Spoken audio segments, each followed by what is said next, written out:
cloud doesn't work, all that kind of All stuff. right.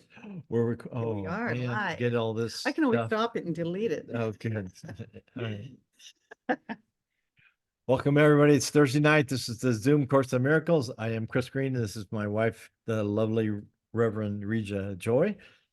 Tonight we're still in chapter 3, retraining the mind, and we're going to read part 7, which is the loss of certainty, and that's paragraphs 51 through 60. If you would like to participate as a reader, please raise your hand and Joy will, or we will fill out the list. Okay, Charles, and Mercy, Okay. and Paula, and who else? Carl, Karen, did you want to read, honey? You can add me. Okay, Karen. Hi, Janet. And then Put Jacob down. hi Jacob. Yeah. Hi, Janet. I think it's Janet Mason who used to come. Yep. But we'll see. Yes. Hi. Hi, Janet. Hi. Good to see you. It's been so long. How you doing? How you doing? Can you hear us, Janet? Yeah. Yeah, she's looking. Well, she's off of mute. Read, Janet. Might not be able to hear us. I don't think so. Okay. All right. I think all we right. got the list. I've got what Pretty we got. Got what we got. All right, Let's see so, if other angels pop in. Yep. And There's so- Jacob. We put you on the list, Jacob. Okay. Okay. Thanks. So it's time for meditation. Yes. All right. So, everybody's on mute. So, or well, almost everybody's on mute. We, yeah, we just, start with, a quieting down and a relaxation of our body and the breath and the mind so that we can let go of the ego and the limiting thought system, and we can open up to the loving thoughts of God, our true thoughts. And that helps us to integrate the material that we're reading tonight and the experience that we're having with one another from our soul perspective. So as we close our eyes and bring the awareness within, we begin to relax and the body remembers, oh yeah, this is the time when I can just let go and relax. It feels so good. And you may want to feel as though you're being embraced. You know, it's just such a wonderful, comfortable feeling to relax. And perhaps you could feel an embrace of the divine who loves you. Your creator loves you. We all love our creations, right? And no doubt we were created because we exist, we're here. And so we have a source, we have a creator, and that creator is always connected to us. We're never, you can't be disconnected from source. You're connected. So we feel that embrace. All is well. We are loved and we are love. We are loving.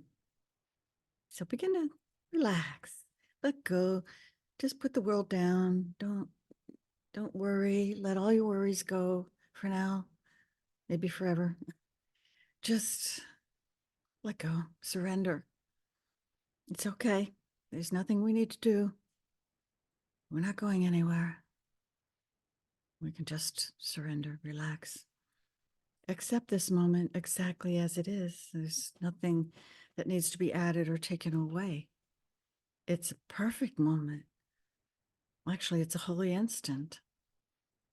And in that instant, we open to the truth of who we are. Love. Complete and whole. All we need to do is extend our being to extend that love that we are. So we just continue to relax. Relax the body, arms, legs, torso. All the muscles relax.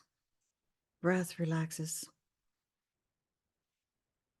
Bring your awareness to the breath and notice how it's relaxed. It's like a wave that comes into the shore and then pulls back. So peaceful. No wonder waves are peaceful to some people. The movement of waves.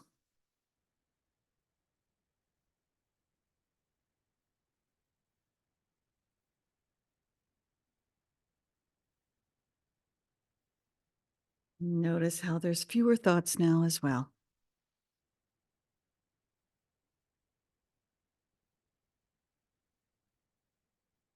We're going to focus on our lesson now that we're very relaxed and centered in the present moment.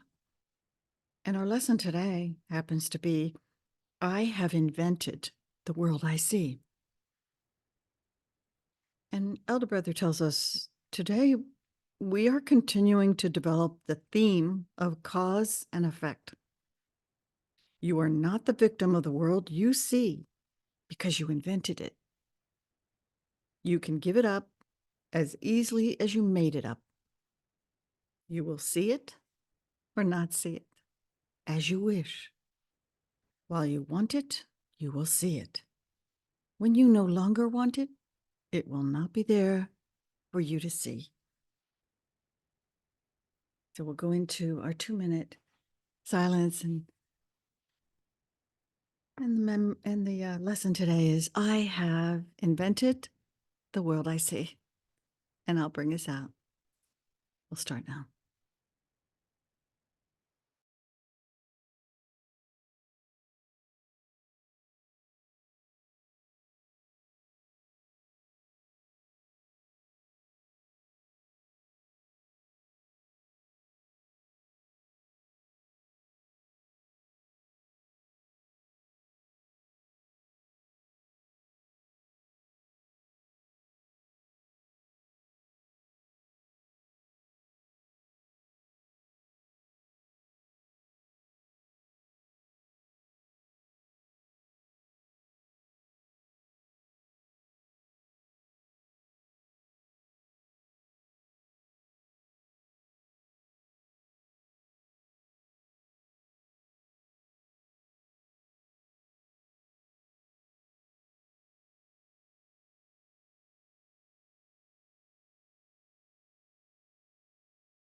I have invented the world I see.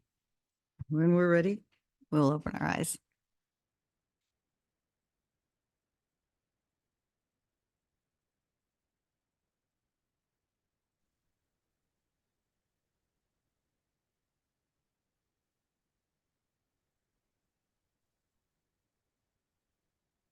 Okay, we're in chapter 3, retraining the mind. We're going to read part 7, the loss of certainty. That's paragraphs 51 through 60.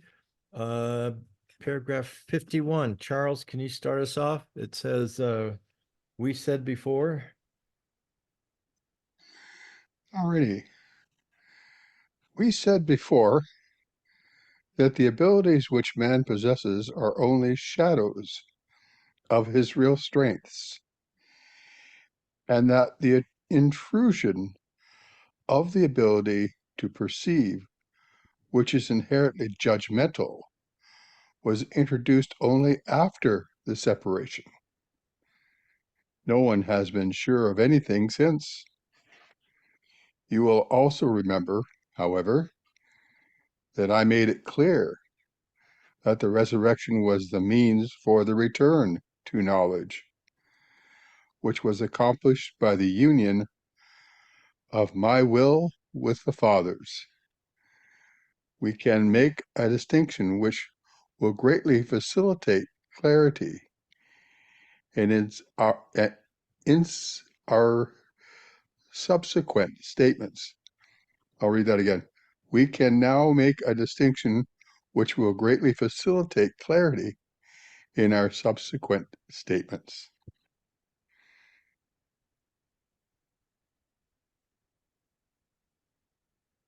I'm complete. Thank you. Mhm. Okay, thank you. I want to welcome Reverend Jerry and Pamela, angels that popped in after the after the meditation. Great. Okay, anybody else on that paragraph?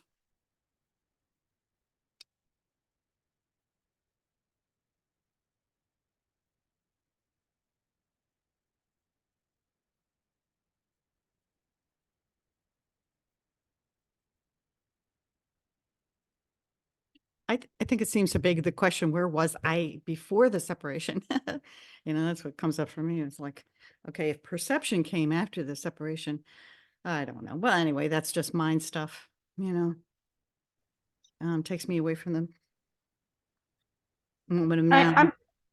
I'm sorry. Can someone repeat what section we're at? That was said very fast. Oh, sure. Yep. It's chapter 3 and it's section 7, the loss of certainty in the original edition with the pearls. Yes. Okay. Thank you. Okay. Sure. Okay. And RJ, welcome, hon. Good to see you. Yeah. Well, okay, we can go on, I guess. All right. Mhm. Okay. Paragraph 52. Mercy, can you start that? It starts with since the separation. Yes. Since the separation, the words create and make have been greatly confused. When you make something, you make it out of a sense of lack or need. Anything that is made for a specific purpose and has no true generalizability. Is that a When word? you make, yeah, you know what I mean. When you make something to fill a perceived lack, which is obviously why you would want to make anything, you are tacitly implying that you believe in separation.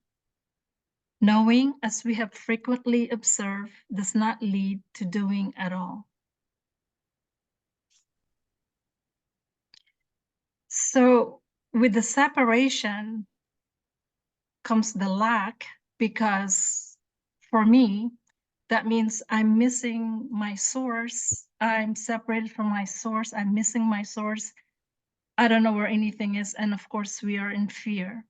And in fear will be the sense of lack, because something is missing, perfect love. And so then we make it up, which is what we make. So for me, that is just the loss of certainty, not knowing who I am, not knowing where I am, not knowing anything. That's how I see that paragraph. Okay. It doesn't. Hmm? It doesn't say. It doesn't describe what create is. It just describes what make is. Are we gonna find out what Well, create is in the next paragraph or the one after that? Or?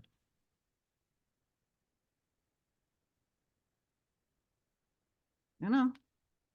Well, that's the loss of certainty. Well, Since okay. the separation, we don't know anything from there. Go ahead, Charles. I don't know what anything means, including this. Mhm. Yeah.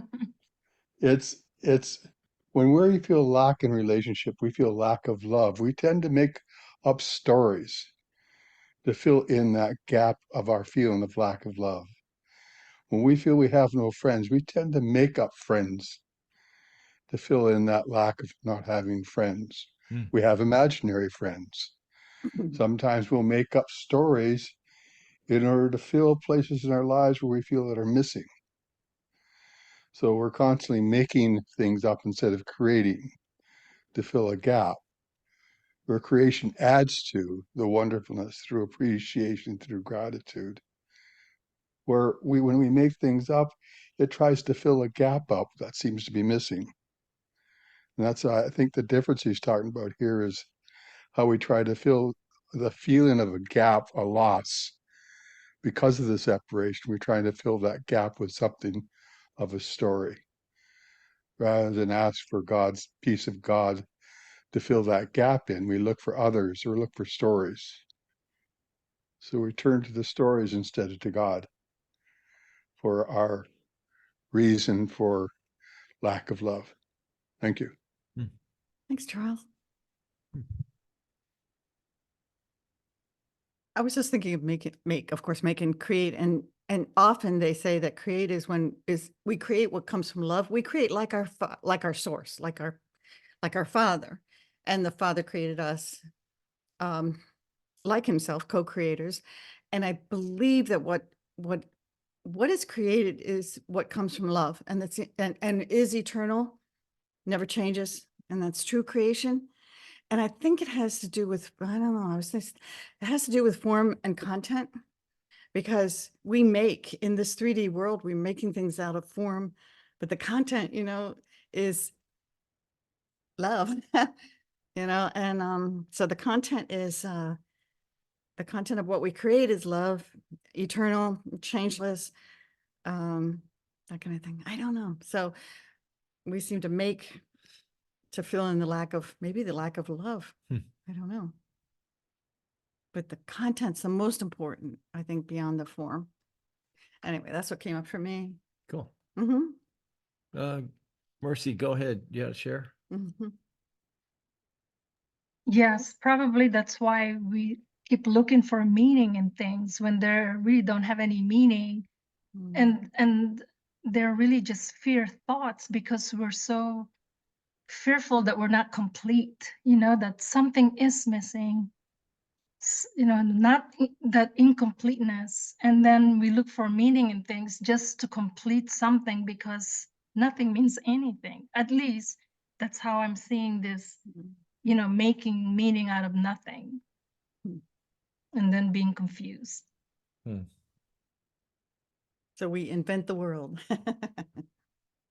And then we complain about it. Yeah, exactly. Complain about it, right? I mean, isn't that the lesson today? Something about Oh, I have invented the world. I've I see, invented the yeah. world, so No, and now I'm a victim of yeah, it. right. but- I am not a victim of the world, I say.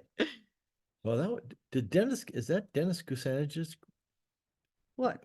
Dennis Kucinich used to say, I'm not a victim of the world. I'm a victim of the way I see the world. Yeah, he said that? Well, that was on one of his cards, Cool. and I didn't know whether he took that from somewhere Probably else. took it from the He course. should have quoted. He should have put the Yeah. author on it if it wasn't his. That's cool. I think that's the way he put. I am not That is cool. a victim of. The world, I'm I'm victim not of a the world I victim of the see. world I see. I am a victim of the how way I see the world. Mm. Maybe that wasn't his, but it Yeah. fits. It's nice at our age that we can look at this in a way. When we're a child and we're like feel neglected, or we feel abandoned, Mm. or we feel all those things that came from separation, Mm. which to me happened before birth. But as we come into this world through birth, we get the heavy dose of separation right away, especially from mom. When we cuts the cord and we're separate and we're on our own, we feel that we're on our own, and we have to make up love in order to feel love, because we feel so unloved or neglected or picked upon, Okay. you know, Yeah. as children sort of idea. So Right. I thought I'd share that. And we take some of those experiences and we mold those into our adult life. That's right. Because, you know, some people never get over that, being bullied in high school or grade school or whatever. And they take that chip on their shoulder into their adult life. And that's why they have difficulties, you know, working with other people. Mm.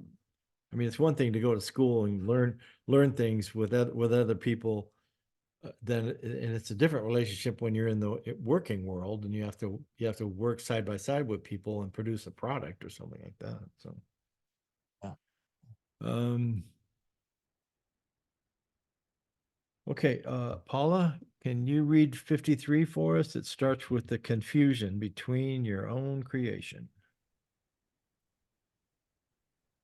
The confusion between your own creation and what you create is so profound that it has become literally impossible for you to know anything. Knowledge is always stable, and it is quite evident that human beings are not. Nevertheless, they are perfectly stable as God created them. In this sense, when their behavior is unstable, they are disagreeing with God's idea of the creation. Man can do this if he chooses, but he would hardly want to do it if he were in his right mind. The problem that bothers you most is the fundamental question which man continually asks of himself, but which cannot properly be directed to himself at all. He keeps asking himself what he is. This implies that the answer is not only one which he knows, but is also one which is up to him to supply.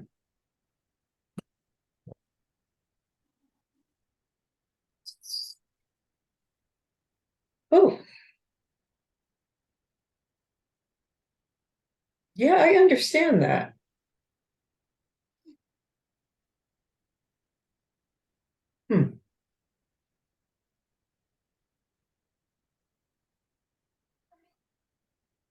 Um,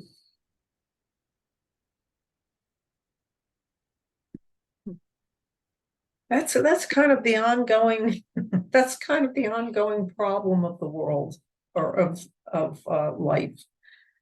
And every now and then I get a glimpse of real peace and serenity and wonder, why do I want to go back into this crazy creating? But I do it anyway. I guess I'm complete.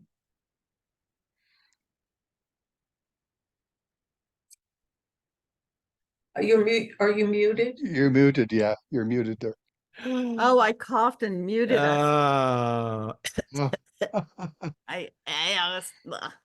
It's almost like you want to carry a stapler. oh, okay. So around. see, my short-term memory You loss, forgot I it. already Oh, forgot. how about that? Huh. So say it again. What? Say it again. Karen, did you mute? Yeah.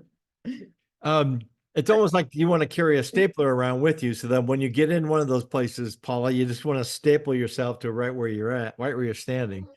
And it's never going to work. And it is interesting how we constantly question who we are. You know, what's my purpose? Why am I here? You know, what's God's plan?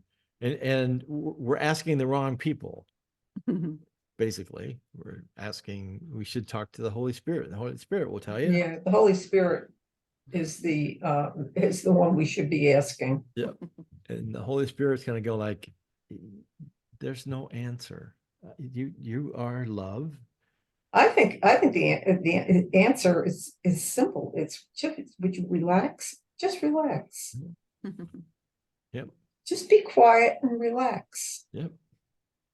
I mean, if you have to go with the flow, I mean, you know, don't get upset about anything at all, because it's never gonna change, and if that's the case, you'll always be upset. So The go ahead. idea that the workbook lesson brought about in my mind last week was the fact that I'm hurting myself with my own thoughts. Mhm. And the more I can observe my thoughts and recognize what I'm doing, the less I want to do that. Why would I want to hurt myself? Mhm. And I've been really, I see how I slip in and out of that. But that really made an impact on me last Mm. week. I got that on a level that I never had it before. And I've read that workbook lesson many times. Okay. But it really just struck me. And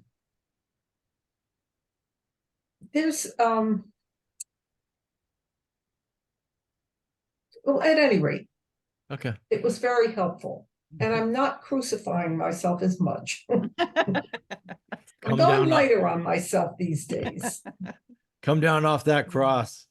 Yeah, exactly. I'm Okay. complete. Paula, Charles, you have a, Yeah. I You just want share? to I just want to add to the conversation here. We love the human experience. We love our highs. We love our lows. We love all the feelings in between. But with the peace of God, it's stable. It's very calming. The joy is very quiet, a very quiet joy. It's a very quiet love. But in the human condition, we like to react. We're very reactive. We go on rides to feel the exhilaration. We do things to feel the exhilaration. Uh, that takes us out of the realm of choice because when you're on the ride, you have no choice. You're in for the ride. You're going to experience it. That's part of the human condition. The part of the divine is I have a choice to allow the peace of God to give me some sort of stability while I'm on the ride, to feel stable within myself Hmm. while I'm going. I have somewhere to hang on to while I swing this way and I swing that way and I swing this way. I have something to keep me stable. Mhm. And that's where the peace of God comes in, I feel. Hmm. But I do love the human experience, and I do love all the different emotions in the human experience because I feel it really brings a lot of wisdom. Hmm. But God's love is my stability, and that's what I plant myself in. Thank you. Wow. Thank you. Jacob, you have a share? Yeah, Charles, when you were talking about highs and lows, and we get it happy and we're excited with things, and we look forward to things, and we get disappointed with all the feelings that we have, and I think, and that made me think that is because we're always looking to see what will make us happy, what will bring us joy, what doesn't bring us joy. We write, we take account. Oh, gee, that didn't work. I don't like that, and we're part. I think it's the whole job of the ego is to, not only just to preserve the body and keep it safe, but I think that whole quest of happiness. Whereas the peace of God in the present moment, there is a high, but there's, what can I say? It's just kind of like a tranquil pool that doesn't have one ripple. There's no longing. There's no regret. There's no searching. It's just accepting what is. And it's extremely, as I understand, addictive. I haven't gotten addicted to it yet. I wish. That would be fun. I'd like to get addicted to it. But it is, I think, that marvel that's where the separation comes in from all those ups and downs and whatnot. I'm complete. Thanks. Thank you, That honey. was nice. Thanks. That was nice. Okay, let's move on to paragraph 54. Karen, can you read for us? It starts with man cannot perceive himself correctly. Okay, man cannot perceive himself correctly. He has no image. The word image is always perception related and not a product of knowing. Images are symbolic and stand for something else. The current emphasis on changing your image merely recognizes the power of perception. but it also implies that there is nothing to know. Knowing is not open to interpretation. It is possible to interpret meaning, but it is always open to error because it refers to the perception of meaning. Such wholly needless complexities are the result of man's attempt to regard himself as both separated and unseparated at the same time. It is impossible to undertake a confusion as fundamental as this without engaging in further confusion. Well, whenever I read anything from the course, I hope that on some level I'm getting it. The first thing that came to my mind as I'm hearing all of this today is this was written long before we had Google. I use Google every day, probably a half a dozen times or more. Anyway, I love listening to all of your interpretations. I can't always come every week, but I do love listening to your interpretations, and I'm complete. Thanks, We Karen. love yours too, Karen. Now I got to ask, how do you know behind the scenes what Google's doing? Ah, Yeah, Yeah, but you're putting it's your faith in a search engine. What if that search engine isn't working in your best interest? I'll go on to the next. I know. I always Wow. wonder, it's when you put something in, it'll say that it got 27 million hits. And I'm always going like, how am I ever going to get out to that last hit? What page would I have to go on? And when I get there, is it going to have anything to do with what I asked for?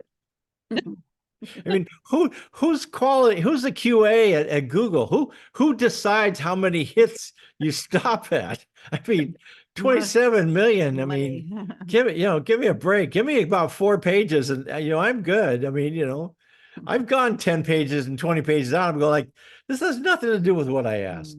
Well, that's like when you look up the weather and it says it feels like, Oh, 20 below. yeah, Well, let's who's not, the guy out there saying, oh, it feels like it's 20 below? okay. All right. Let's not go with wind chill and feels like, because that's one of my favorite pet peeves. So go ahead, Charles. You have to share. Yeah, just on the idea of image. Each one here, I cannot see. Hmm. I cannot see you as you are. I see an image. I see a story that I've made up of the image I'm seeing right now. But I really don't see you. For me to describe you to anyone would be virtually impossible. So our reality is definitely beyond images. We define our reality by images. So that's what I get out of the paragraph here. Thank you. That's true. We are relying on technology to transmit what we look like to the camera to all of you. And then I use my filters, I guess you could say, to interpret what I see on the screen. Yeah. Mhm. I mean, We'll look before cameras, we would just have phones, and you would talk on the phone for hours and hours, and then if you ever actually met, Oh my God, they're nothing like what I imagined. yeah, they're like radio personalities. Yeah. All I imagined. Yeah, it's just amazing. And I hear the voice. I see the person Yeah. now, and I hear the voice, but that's not like nothing. Well, that's what you and I were. That's what we talked a long time on the phone before, or Well, no, we saw emails, each other, though. and then we saw each other. Yeah, yeah. Well, that was a picture. I mean, That's true. anybody can make up a picture. So, Yeah. but Okay, Rev. I've been on the phone for hours and hours with somebody, and then when we finally met, she went running, Away. So Oh. literally ran away. I don't believe that. Oh. Well, Let's go on. Reverend Tony, Reverend Reverend Jerry, Jerry. you have a share. And let's not Oh, forget about my image. okay. Well, thank you. First of all, I want to say hi, give a shout out to Janet. Haven't seen Janet with us before. She's a Yay. longtime colleague of mine in the course and a student. Good to see you, dear. Oh, we didn't know And that. Yeah. Janet used to, she came over, she She came. came on before you did. Oh, yeah, we knew Reverend Janet Jerry. before- We knew you, Reverend Yes. Jerry. That's amazing. You know Janet too. Cool. well, yeah, because we had Course of Miracles classes together, Oh, and Sweet. we had lots of fun, lots of wow. sword crossings. Anyway, good to see you, Janet. I wanted to just say I'm getting strong feelings from these readings and these comments today about mysticism, and that this course is a non-dualistic course in mysticism, and that we are each mystics. Mhm. And my understanding of a mystic is, somebody who is completely one with the source, one with God, a direct expression of God. God and I, the Father and I, are one. That's a mystic. They know that they're one with the Father. They don't debate it. They don't have any contrary thoughts. And then there's somebody maybe in my shoes who sees this mystic me as a potential. And I so want to grasp it. I could reach for it. And somebody said they used the word glimpse. I can glimpse my mystic powers, but I can't quite grasp it yet, except in the examples of a miracle or in a revelation for sure. Mm. That's what. Oh wow, that was a blast of mysticism right there. Nice. Hmm. Hmm. Thank you. Oh, thanks. That was cool. Thank you. Okay, let's move on. Paragraph 55. Jacob, can you read for us? It starts with methodologically. Methodologically. Met, met, Methodologically. methodologically. It's almost like Oh, methodol. Yeah, that's it is. met, Methodologically, Yeah, methodologically. methodologically. Whew. I Okay. still say Jesus would get a D in grammar. Oh, yeah. No, I don't. And I had an 50 words. I don't know. I'd have an English teacher that would run out of red ink if she did the Course of It's Miracles. a pretty good word. Okay, paragraph 55, Okay. and you figure out what that says. Right. Methodologically, man's mind has been very creative. But as always occurs when method and content are separated, it has not been utilized for anything but an attempt to escape a fundamental and entirely inescapable impasse. This kind of thinking cannot result in a creative outcome, although it has resulted in considerable ingenuity. It is noteworthy, however, that this ingenuity has almost totally divorced him from knowledge. Knowledge does not require ingenuity. When we say the truth shall set you, when we say, or try to say, the truth shall set you free, we mean that all this kind of thinking is a waste of time, but that you are free of the need to engage in it if you are willing to let it go. Hmm.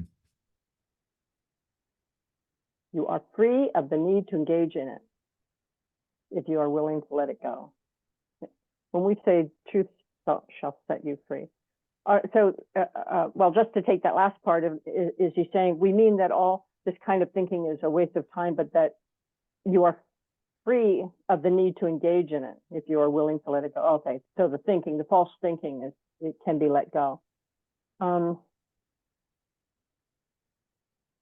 Method and content are separated. If you utilize something, you tend to escape the fundamental, inescapable impasse.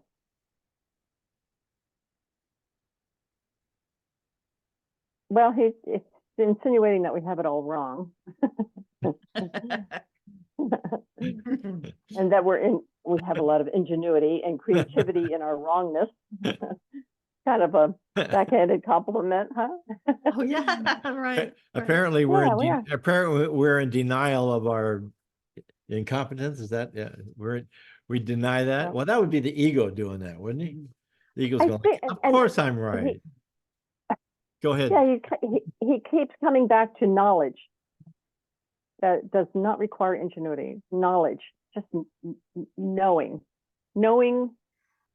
who we are, having that solid, unshakable knowledge of who we are. And my separateness, my being very familiar with my separateness my whole long life, has created a thinking pattern that more times than not will tell me I will never, ever know who I am truly. I can make attempts, and then I shoo that away and don't want to be thinking these negative thoughts. But I do think that it's quite a feat. Although, I'd be the first to say there's nothing to do, right? There's nothing we need to do. There's no struggle out there. There's no point A to point B. You already are. Yep. Right, Jerry? Where are you? We already are. This consciousness, this being, this energy, this divinity, we already are. But if I can just spread open the veil and know this, it would kind of make this venture a little bit different. Yeah. So I'm complete. It's almost like we've never changed from the day we were born until today. That part of us has never changed. Well, not only that, did you say from when we were born? Well, from Before that. before that, And yeah. after we're gone, yeah. so that part won't change. That's the Yeah. part that we have to, Right? that's the part that we have to learn how to embrace. I want to welcome Irene. Oh, hi, Irene. Hi. Good to see you. Good to see you. Sorry, I'm late. My son made an appointment for me. I didn't know he had, so sorry. Oh, okay. All right. Charles, you have a share? Go ahead. Yes, thank you. I love this paragraph for the reason being is if we take content out of something and just use methodology to achieve content, like I want peace of mind when I do this methodology, it'll bring me peace of mind. But before we started the class today, we put content first through our meditation, through our unification with everyone here. And then we got into the methodology of reading the chapters. And the content brought a greater meaning to the methodology rather than methodology bringing meaning to the content. So I like that. Just beautiful representation here. Thank you. Great. That's wonderful. Thank you. Beautiful. Go ahead, Mercy. You've got a share. Yes, for me, the inescapable impasse, it goes back to us trying to be both separate, regarding ourselves both separated and unseparated at the same time. And that is such a confusion because it goes back to, so many times the Course says, I'm not a body, I am free, I am as God created me. And that's really where it goes back to that idea, to that truth that I'm not a body, I am free, I'm as God created me. And until we get back there, we will be confused because the body represents the separation. Because when you're in a body, you are separated. We are because it's one body and another body. And that is why it is an inescapable impasse while we are in the body until we decide I am not, and then I'm free, and then I am as God created me. That's the only way we will. For me, I know, I know many people have that still wanting the body thing, and that's and that's normal because we are human. But I think what this is saying is about, I'm not a body, I'm free, I'm as God created me. Thank you. Thank you. Mhm, Thank you. Thank you. You know, I wanted to say something about the ingenuity, and here it is, because I knew that there was a part in the course, you know, that talked about ingenuity, and I could never find it. I should have just looked up the word ingenuity, but I don't, Ask Karen. or ask Karen. Karen always Karen, helps Karen, us find Karen is things. our search engine. Yeah, So she's we our call search- her our search engine. We call it Karen. But It's a you new know, Google. All right. Yeah, yeah. when you think about it, and when I look out at the world, I do see it as there is a lot of ingenuity. Oh my God, look at, now we have AI. We're so creative, quote unquote, creative. And we keep making things, you know, Right. I don't even want to say creating things, but making things. But underneath all of that, like he said, you know, you know what a phone is, but do you know what it's for? You know, and we have all these things, but what is it for? And where does he say knowledge? He said, it is noteworthy, however, that this ingenuity has almost totally divorced him from knowledge. And it's like all of us have that knowledge when we open up to it. Yep. But we're stuck in the glitter of the ingenuity of the ego in the world that it creates, you know, the little, you know, the bling. And the thing is, underneath all of that, it's just love. It's just Yep. the love I can give, and the love we can all receive. You can't And you can't get that from AI. Right. Mhm. And all of us are equal because we're equal souls and sons of God, no matter how ingenious some of us Hi, are. Reverend Barb. Oh, wonderful. Wow, that's great. I was missing you, Reverend Barbara. It just, I mean, Mhm. you know, I don't want to get on my soapbox, but I mean, But. we are, yeah, but we are not experiencing AI. We are experiencing a terminology that people know that if they say it, they probably confuse 99% of the people in their audience. And it makes them look good because they say AI this and AI that. And you know, self-driving cars. Why would I want to turn my life over, my human life over to a computer? Sorry. Just Yeah. okay. I need a volunteer for paragraph 56, please. Anybody who hasn't. Oh, how about Oh, Janet, maybe- Janet raised her hand. Okay. I just want to say one thing, Joy. And ingenuity is only in the text twice. I used the search engine on the website. Oh, Oh, is it the same my. paragraph? Beautiful. Oh, Yeah, ingenuity? and also in chapter 4. And Oh, chapter 4, okay, so 2 yeah. times in paragraph 55 and chapter 4. Okay, thank you. Dang. Great, I'll have to go look it up too. And I think Janet was going to say something. No, she's gonna. Oh, you're Janet's gonna gonna read, read, Janet? right, Janet? You got to get off of mute. You're still on mute, hon. We can't hear you. Okay, there you go. No. Yep, there you go. There you go. Okay, Yep, you got it. okay, want to make a comment Yep. on the line, when we say the truth shall make you free, I don't think this is an exact quote, but, before that, I believe it is, you shall know the truth, and the truth will make you free. And to me, that's, you could say, you have the knowledge, because to me, knowledge is truth, is oneness. If you have the knowledge, you don't have any doubt or don't need the methodology to it. And of course, you're free to accept it or not accept it. But to me, that always helped me clarify this statement. If you know the truth will make you free, because that can be a mind-boggling statement, because sometimes we say it, or I won't say we, I say the truth or very positive things, and I say it, but really deep down, is there sometime a little bit of doubt in it?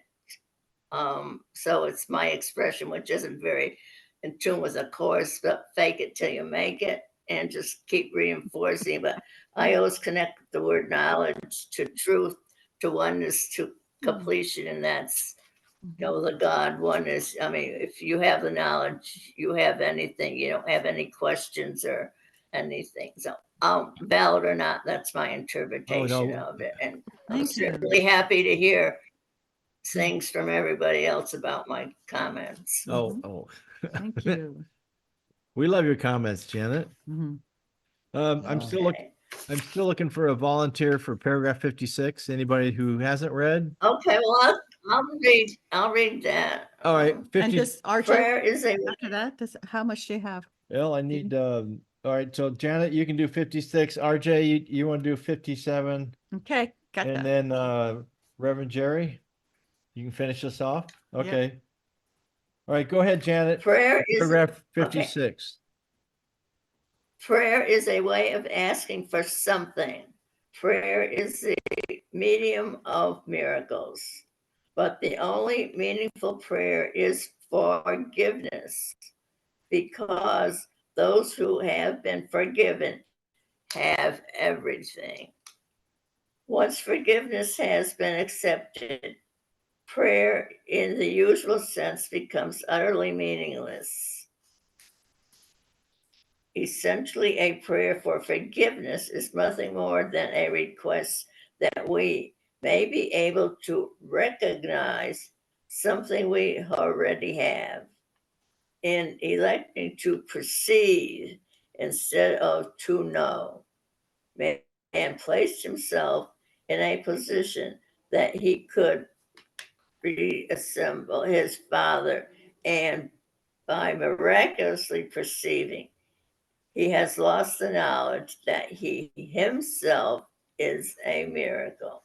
Miracles creation was his source, and so his real function.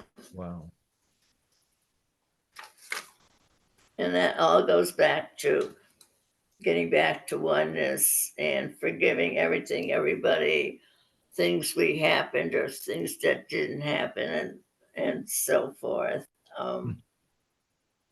And to me, I had an interesting little comment with someone the other day, and they were talking forgiveness about forgive and forgetting. And they said, well, you know, I can finally forgive, but I'll never forget. And so then I said, well, to me, if you can't forget along with it, you're attempting to forgive, but you haven't completely. And it sort of fell on deaf ears, so I didn't proceed it. But I myself have been working on that and trying to do forgiveness on various things, circumstances, and or people and events. And I just have to keep more forgiving, because I think I forget, and then out of a clear blue, 3 days later, consciously or unconsciously, the thing comes back. Well, I forgive you, but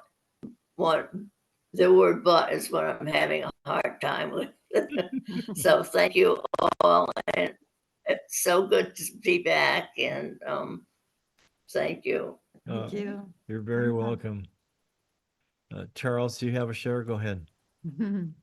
Oh, I love her share. Thank you so much. Sure. For me, it's the peace of God I desire to know. That is the only thing that it'll erase my memory of what occurred. In order to forget what occurred, the peace of God which passes all understanding. For it's my understanding that remembers what occurred, but when my understanding's erased by the peace of God's love, then that erases my understanding of what occurred. And I can only remember the love that I have with that individual. Therefore, the grace of God comes upon me through the peace of God's love. So I love the idea of forgiveness to the point where I of myself cannot forgive because I cannot forget. But through the peace of God, whose peace passes all understanding, therefore undoes my understanding of what occurred, and therefore I cannot see it ever the same way again. I'm complete. Thank you. Wow. Wow. Thanks, yeah. Go ahead, Reverend Barb.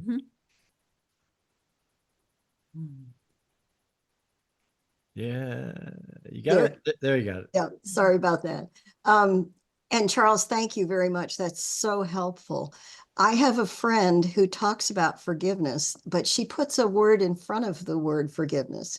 She talks about prevenient forgiveness, which in religious terms mean you forgive everybody everything before anything happens.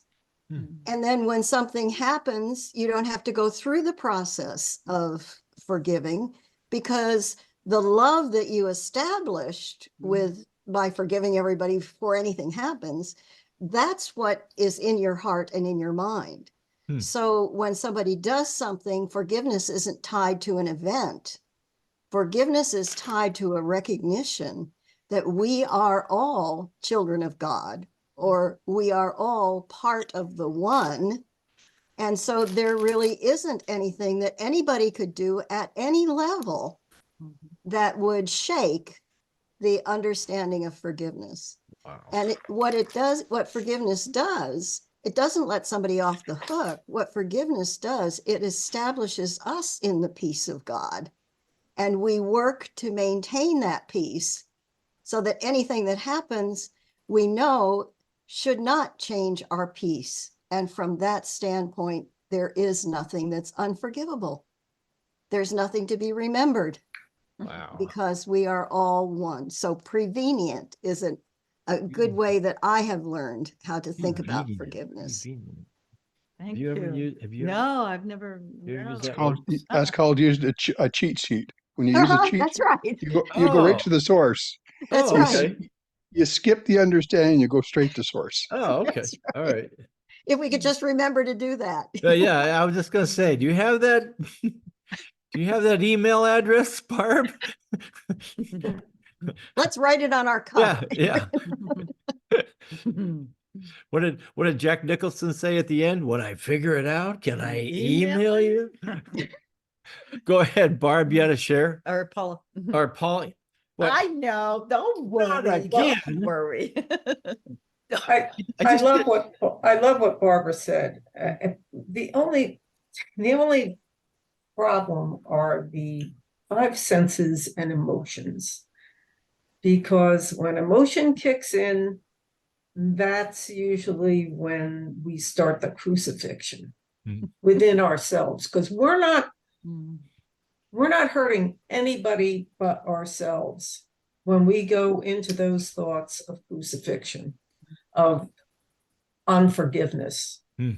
So the recognition of that, to me, is so powerful, because the only thing we really have control over are our thoughts.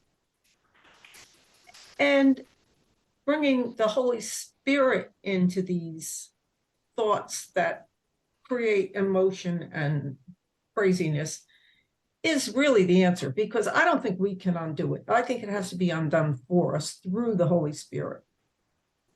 That's my share. Thank you. Thank you.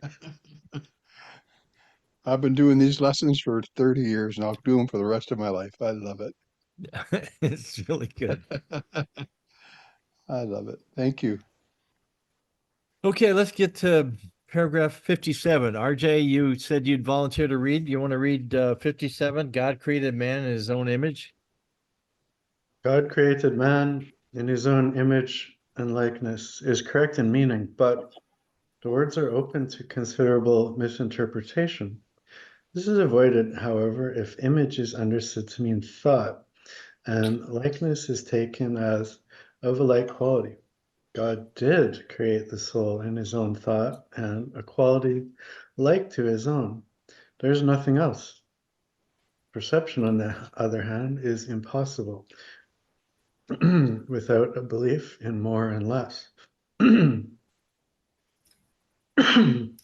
Perception at every level involves selectivity and is incapable of organization without it. In all types of perception, there is a continual process of accepting and rejecting or organizing and reorganizing, a shifting and changing focus. Evaluation is an essential part of perception because judgments must be made for selection. Wow. I'm gonna refrain from comment. Okay. I'm complete. Thank you. Thank you. Thank you. Okay, thanks, hon.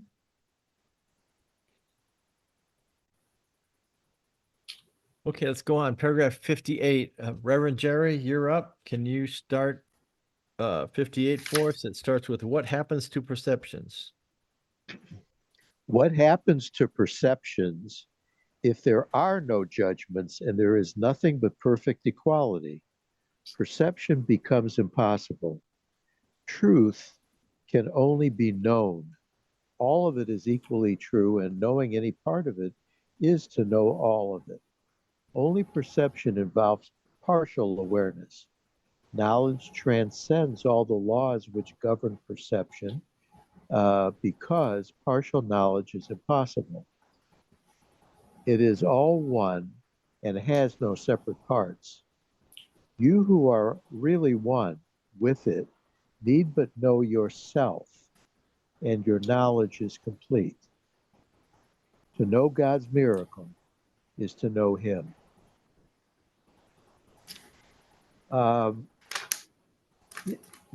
There's so much depth here. All this reading and all these shares, it's just so deep. And I want to get back a little bit to the mysticism reference. I don't think it's used in the course, but I really do believe that it is the Christ or the sonship. That's the mysticism that we all are as an essence. I'm a mystic.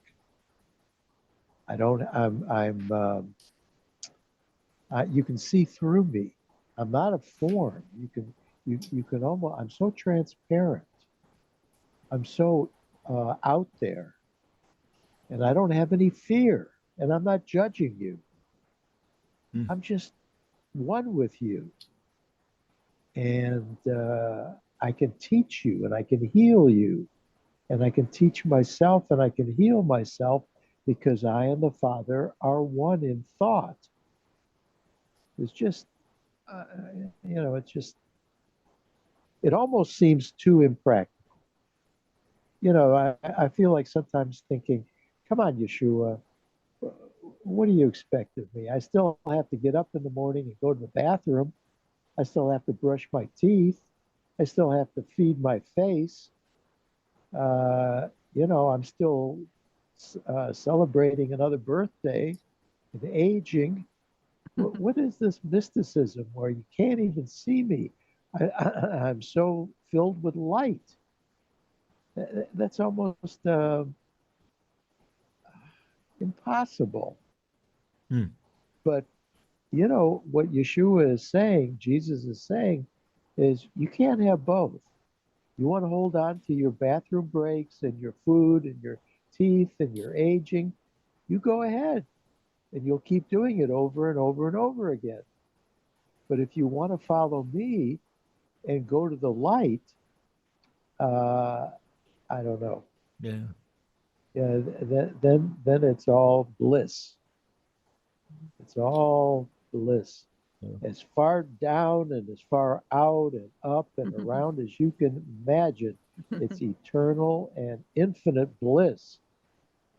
And I'm missing out on it as long as I insist on my dream and saying it's real. I've judged it. I'm interpreting it. Listen to me. It's real. Right, Janet? Oh, yeah. Correct. It's real. It's coming. Yeah. Like a bachelor's or a PhD or a master's degree, that's not knowledge. That's I think that what the knowledge we're talking about in these paragraphs is the unconditional love of God. That if you can reach if you can reach for that and accept that and know that, then I don't know, go the bathroom in your pants. I'm not sure. I'm not sure I've where the done that. biological part fits with the mystical part, but Mystics don't crap, I guess. yeah. Oh, stop. Oh, jeez. You know, Oh, you want to hear? I'll give you an interesting parallel. In the Old Testament, when Moses goes to Pharaoh and says, "Let my people go, set us free." Now, Pharaoh had a scam going where he established himself as God, and he said, I don't use the bathroom. I'm not like you guys. I'm not a mere mortal with a body." Of course, what he used to do is sneak down to the river before everybody else used to get up. He would do his business, and then he'd go back to the palace and say, here I am. I don't have any of the bodily requirements that you all suffer from. Aren't I? The cat's meow. So I don't know. that's pretty good. Well, that's in the, I mean, that's how he had the people believing that there was a separation. I'm not of the filthy flesh that you are. You are the flesh, and and you're this and you're that, and Yeshua keeps saying you're not. I mean, Mercy said it.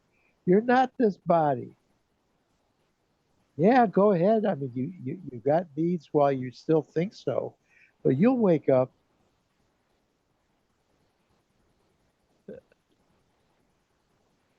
Oh, let's see.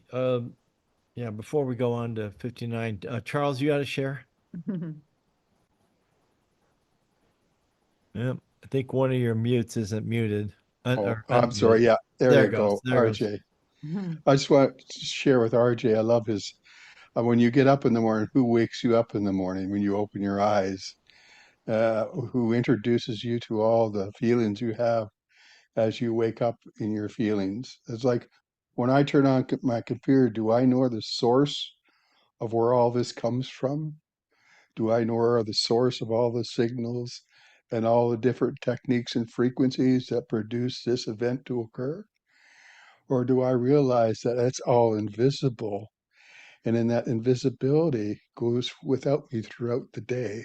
And in that invisibility, I am also form in structure, moving with an invisible aspect of being. So being transparent, and I love this, being transparent is being mystic. But when I'm not transparent with myself, I can't be transparent with others. And in that transparency is where I realize it's the source that's flowing through me that I realize gives me the ability to relate to others. And it's not anything I think or do. Thank you. I'm complete. That's great. That's great. Okay, Mercy, go ahead. When Reverend Jerry talked about being transparent, when you're being true to yourself, you're transparent, right? And transparent is to be clear. So it really, in truth is transparent. It has no form. That's what came up to my mind. And when we are in form, we're not in truth, because truth is transparent. It's clear. That other meaning of transparent. And the other thing that came to mind is, if we are transparent, then we are invisible, we are formless, then there is no attack, because really it's only the form that can attack. If you were formless, you can't attack. So there's no attack, there's no sin. So only in formless is that truth that you cannot attack. Will be really clear for us. That's all. Thank you. Okay, thank you, Mercy. I Hey, wanted to Jana. just say something, if I might, concerning, I guess it was Reverend Barbara. She had this proactive forgiveness. I'm going to forgive everything before it even happens, or that I even judge that something happened. Okay, now, Reverend Barbara, that is super duper, but it's not the curriculum. And Yeshua, Jesus says you can't change the curriculum, you can change the time in which you take it. But my curriculum, anyway, for me, is I'm going to condemn. That's my dream. I'm condemning. There's another, I'm separate from that other SOB, and I'm going to condemn them. So I've got to go through forgiveness as the condemnation comes up, and I begin to feel the fear, and I feel, inadequate or a victim. Now, I wish I could change the curriculum and say, that's it. I've proactively forgiven everything. Nothing can come up my way that'll ever mess with me again. I don't have to forgive. And boy, am I shortchanging it. That's a short circuit for me. I've told Janet this for years when I was teaching that course, together with her. I have to focus on my errors, and I have to bring them to the light. I'm not awake yet to the light that I am. So I focus on the blocks, and I take the blocks and I say, here, Holy Spirit, you light the way, and then I'll forgive, and I will forget, because it never happened. But boy, did I think it did. Oh boy, did I, Yeah, cool. So that's not so much a disagreement, Barbara, as just a twist on the curriculum. Yeah. And I think Janet had her hand up, right, Janet? Yeah. Okay, I'd just like to make a couple comments in the chapter here, and it's I'll start with the end and then work myself back. You who are really one wouldn't need but to know yourself. And my interpretation of that yourself is with the big S. And if I really knew myself with the big S, there would be no problem. It would be complete. I would be complete. And that's where the knowledge and the truth come in for me. And the rest of it, to know God's miracle is to know him, which if we got to the point of knowledge and really knowing our real large S self, then we would know him, because we would be back to our original oneness with him. And and the perception is the illusionary world that we're living in, that Janet is, and my friend Jerry is, and all of you are everyday illusions of the era. And we're working ourselves through our discontent and incompleteness that we're experiencing on this journey to get back to our big S self completion with it. Wow. So thank you. Oh, you're Thank welcome. you. Thanks. Thanks, And Janet. I'd like to say simply that I choose not to defend myself, What, because defenselessness is where we are, our natural and true self. I want to say simply that for me, when my friend talked about prevenient forgiveness, that was, in my perception, that was recognizing the holy in the other is the same holy that is in you.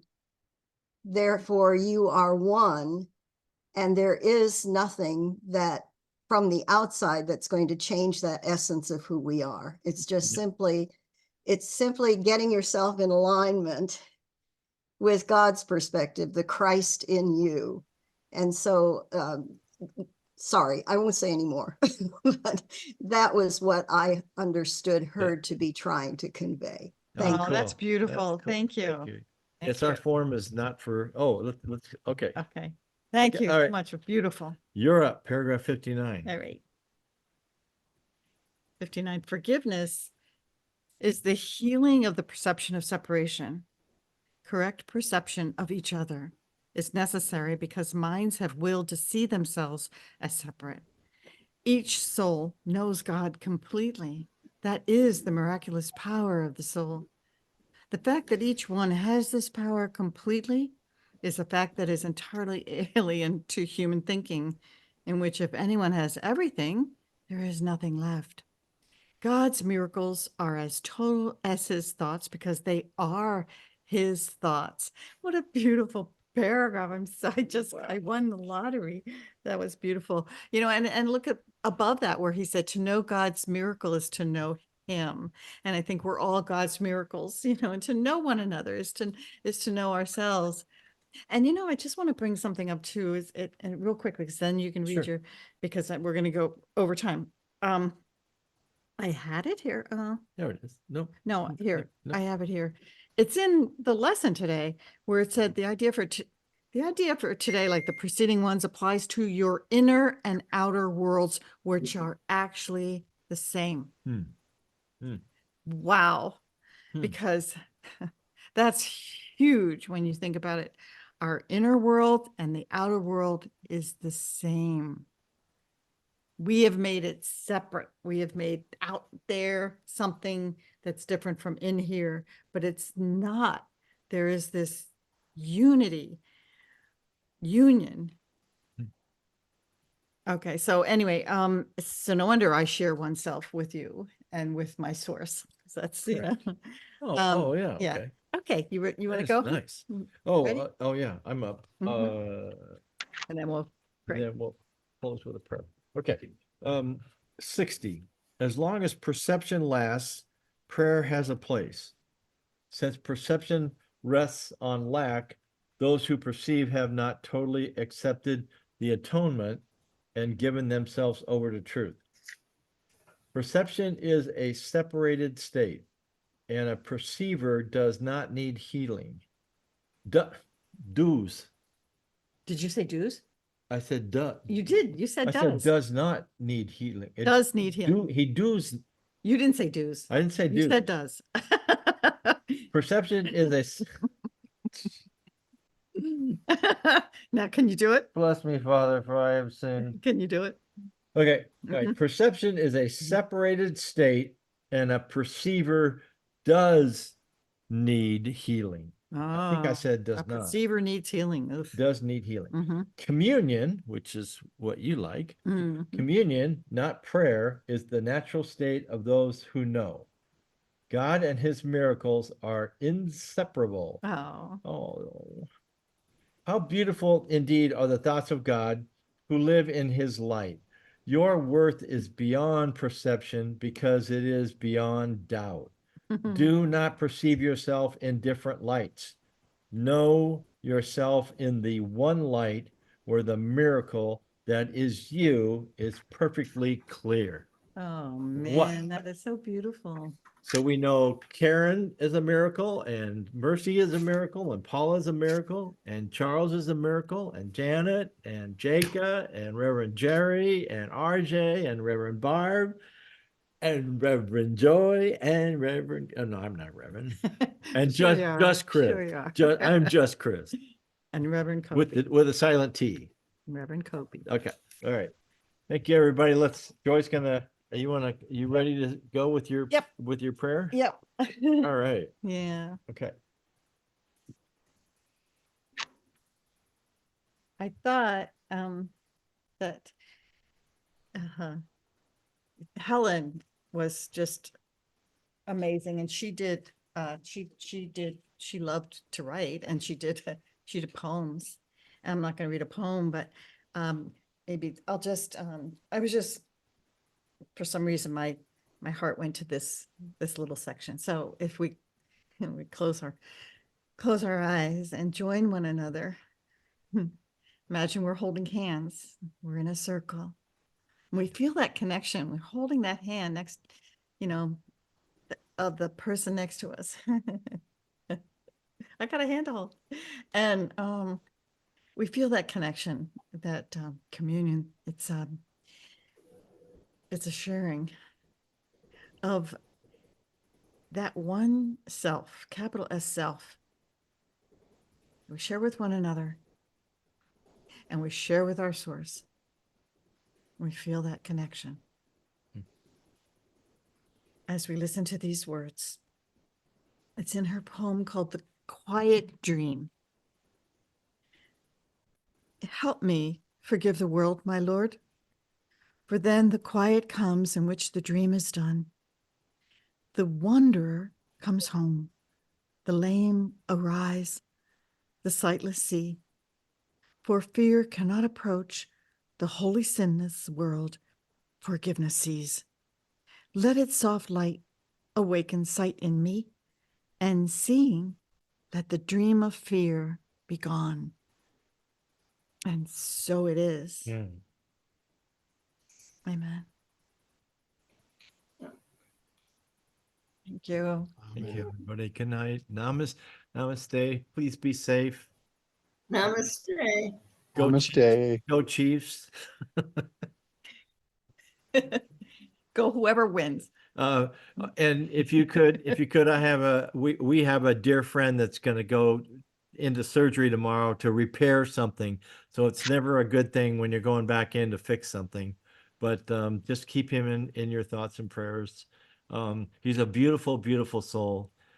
He cuts my hair. So we've known him for Long time. 15, 20 years. Mhm. Dick Brown. So Bless his heart. Yeah. yeah. So he's a sweetheart. He'll probably cut hair till he drops over. So, but And all is well. all You know, is we just well. honor All is his well. journey. Yeah, You that's know, true. and we just It's just a body, but it's still. I mean, Mhm.